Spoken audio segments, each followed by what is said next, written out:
আসসালামু আলাইকুম এভরিওয়ান। আমি রোস্টার ওয়াচ এই ফেসবুক পেজটা থেকে আমি একটা বক্স অর্ডার করেছি। ভাই, বক্সটা অনেক দরকারি একটা বক্স। যারা ঘড়ি লাভার বা ঘড়ি পরতে পছন্দ করেন, হাজব্যান্ড ওয়াইফ দুইজনই ঘড়ির অনেক কালেকশন আছে, তাদেরকে আমি বলবো যে অবশ্যই ঘড়ির একটা বক্স যেন নেয়। বাট এই পেজটাতে আমি অনেকগুলো পেজ খোঁজাখুঁজি করে টোরে দারাজ থেকে অনেক খোঁজাখুঁজির পর আমি এই পেজটাতে খুব কমের মধ্যে পাই। খুব কম বলতে বেশিও কম না, আমার টোটাল পড়েছে 1500 নাকি 1600 এরকম টাকার মতো পড়েছে, আমার এক্স্যাক্ট মনে নেই।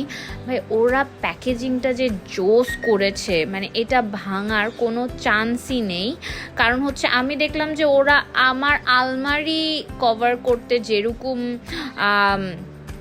এই পলি ব্যাগটা ইউজ করা হয় বাবল র্যাপ, সেরকম ওরা এত বাবল র্যাপ দিয়েছে। ভাই, ওদের তো উচিত বাবল র্যাপের জন্য বেশি চার্জ করা, বাট তাও আমি বলতেছি। বাট ওদের এই জিনিসটা আমার খুবই ভালো লেগেছে। ওরা এত বাবল র্যাপ দিয়ে খুব সেফলি আমার জিনিসটা পৌঁছে দিয়েছে। কারণ এই জিনিসটা কাচের প্লাস লেদারের, প্রবলেম তো হতেই পারে, এই জন্য ওরা কোনো রিস্ক নেয়নি। তো এটা ভাঙা, আমিও চিন্তা করছিলাম, অনেকেই দেখেছি যে যারা ঘড়ি অর্ডার করেছে অনলাইনে ওদের উপরের কাজটা ভাঙা পড়েছে।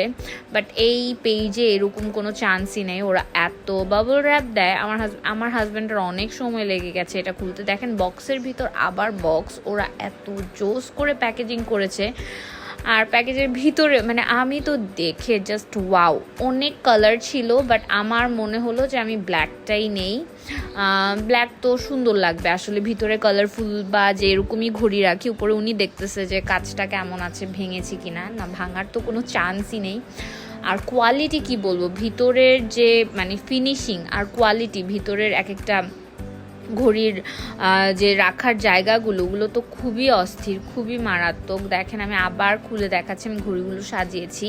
আমার আরও কিছু ঘড়ি ছিল, ওগুলো তো রাখার জায়গা হয়নি, বাট আমি এই কয়টাতেই খুব মানে এগুলোতেই খুব স্যাটিসফাই, কারণ খুবই জোস ছিল ঘড়ির বক্সটা। আসলে আপনাদেরকে আমি সবাইকে বলবো, যারা এরকম ঘড়ি পরতে পছন্দ করে তাদের জন্য এটা খুবই ইম্পর্ট্যান্ট একটা জিনিস। আজকের ব্লগটা এখানেই শেষ করছি। আল্লাহ হাফেজ।